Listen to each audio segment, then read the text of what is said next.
Hey everyone, and welcome to TopThink. Today we'll learn 10 tips to memorize anything. Now, let's begin.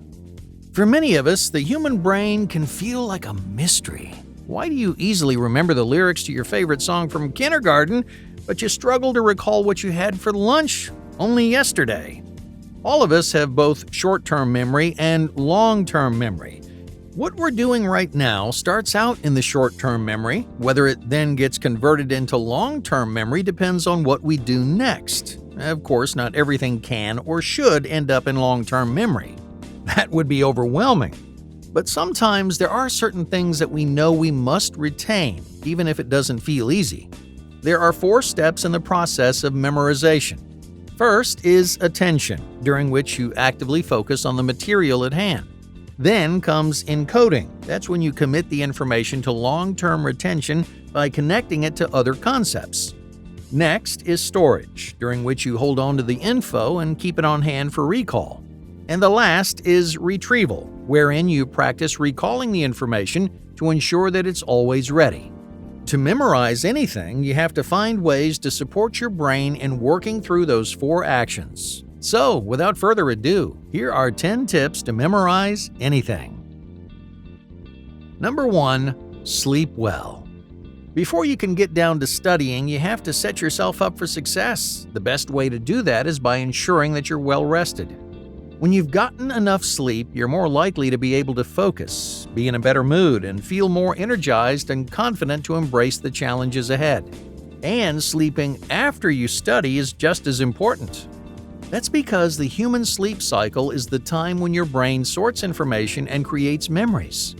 When you sleep, you lock down the information that you worked so hard to retain during the day. To improve your sleep, make sure that your bedroom is cool, dark, and peacefully decorated. Try to go to bed and wake up at approximately the same time each day. This will train your body and your mind for rest. Ditch your phone at least 1 hour before bedtime so that the blue light can't mess up your circadian rhythms. Swap in relaxing activities like reading, yoga, or a warm bath instead. Number 2. Set the scene. Sleep isn't the only thing that you need to do to prepare your brain for a memorization workout. A physical workout will do you good as well. Getting regular exercise increases your circulation, including pumping much-needed blood to your hard-working brain. Plus, it keeps you calm and happy, allowing you to be more open to learning new things and confident in your ability to do so. You also need to prepare your study space. Your brain can sometimes be your worst enemy when trying to learn, so make your work area optimized for focus, free of distractions. Gather loose items into drawers, containers, and cups. Recycle papers that you don't need and file the ones that you do. Try to minimize distracting noise. Playing gentle instrumental background music can help keep you focused on the task at hand. Number 3. Mnemonics. Mnemonics are a classic way to memorize information, especially when you need to know a string of items in a certain order. Plus, they're fun, making them especially helpful and engaging for young people. This is a technique that essentially links the information you're trying to retain with a smaller word or phrase that's much easier to remember. You probably used mnemonics a bit in school, even if you didn't realize it at the time.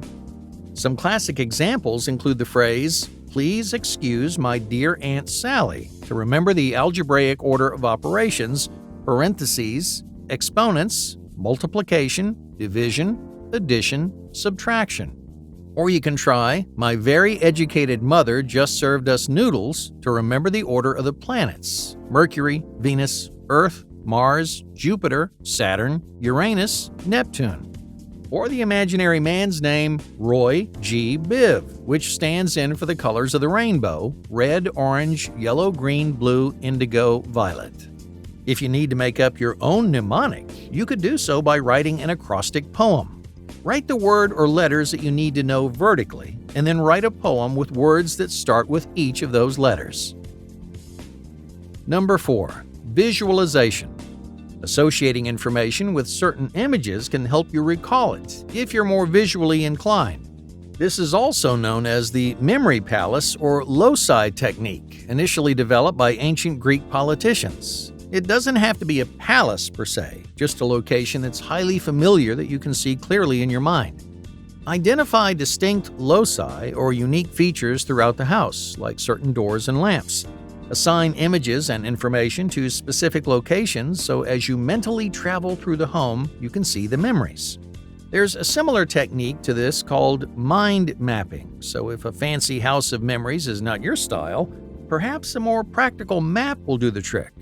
Write out the information, put the main idea in the center, then draw out branches connecting supporting info. Label the branches with keywords, connect subtopics using smaller branches, and color code as needed. Number 5. Quiz yourself. Your teachers in school didn't throw quizzes at you to make you miserable or catch you in the act of slacking off. They did it because it's a tried and true technique for ensuring that you remember key information. Quizzing is a way to practice active recall, where you actively try to retrieve information in response to prompts. Making your brain dig up the information rather than passively absorb it through listening, reading, or watching in class makes you engage on a whole new level. By changing up the order of words, making things a little different than how you initially ingested the information, you force your brain to make connections and to solidify the material. This not only improves your long-term memory, but also helps you identify knowledge gaps so you know what to focus on next. You can create a traditional written quiz for yourself while studying, and then come back to it a few days later to test yourself.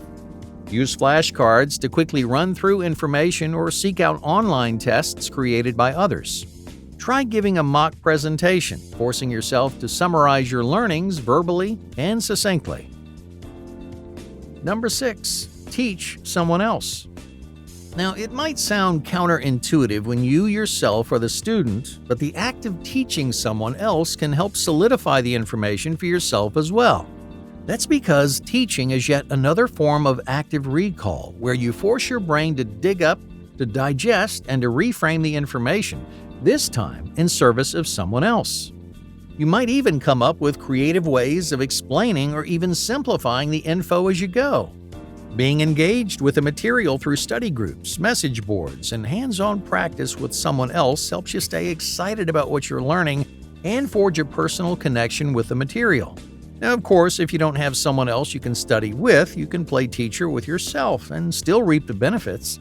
Put together a lesson plan for yourself, trying to rephrase and summarize the information in a new way. Number 7. Personal connection. Studies have shown it's much easier to memorize information when you have a personal connection to it. Think about your most cherished memories. There are probably moments that are deeply personal and even emotional for you. When something has real meaning, you're less likely to forget it. You can use this aspect of human nature to your advantage. Try linking important information to beloved memories or associating it with special thoughts or even photos of family and friends. If you're particularly creative, a fun way to personally engage with the information is through storytelling. Try developing a narrative that connects all the bits and pieces of information that you're trying to remember. Because emotion can have more impact, the highs and lows of the story you tell will be easier to remember, and the connected info will hopefully follow. Number 8. Write it down. Your mind and body are intrinsically connected, so it makes perfect sense that by writing information down, you can better commit it to memory. Your hand will help you retain the words through muscle memory, and seeing your handwritten words on the page, it activates your visual memory as well. That's why active note-takers are often the best learners. As you write, you can also make your own connections with material and note where you might want to follow up later. Hang on to your notes, and they can become your future study guide, giving you something to reread and review at any time, highlighting and color-coding as needed. This is particularly helpful for visual learners who may find themselves memorizing the image of the handwritten info. If listening is more your thing, then make a voice recording of yourself reading the notes and then listen to it whenever convenient. Number 9. Regular study. One of the best ways to learn something is through regular study. Desperately studying the night before your big moment might work to help you remember info in the short term, but it's not helpful for lifelong learning.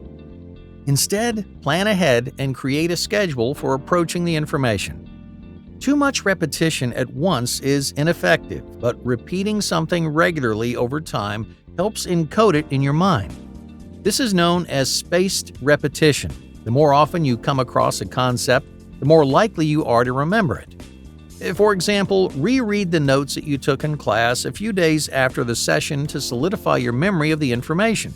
Then, a few days later, read a book about the same topic. Number 10. Info chunking. When a big test or important presentation is coming up, you might be inclined to cram. That's trying to force down as much information as possible with the hope that if you study long, hard, and with intensity, then everything will stick. But it's not a productive use of your time. In addition to regular study and repetition, you're also better off breaking up information into smaller chunks to tackle a little bit at a time. This reduces the toll all the learning will take on your mental energy. Create an outline for yourself, breaking up the info into smaller sections and creating deadlines for when you should have each part down pat. Work on memorizing a small portion at a time, and don't continue on to the next until the first one's done. As you go, you can incorporate some of the methods above, like mapping, memory palaces, taking notes, and establishing meaningful connections between one chunk and the next. Soon, you'll have created a wealth of valuable memories.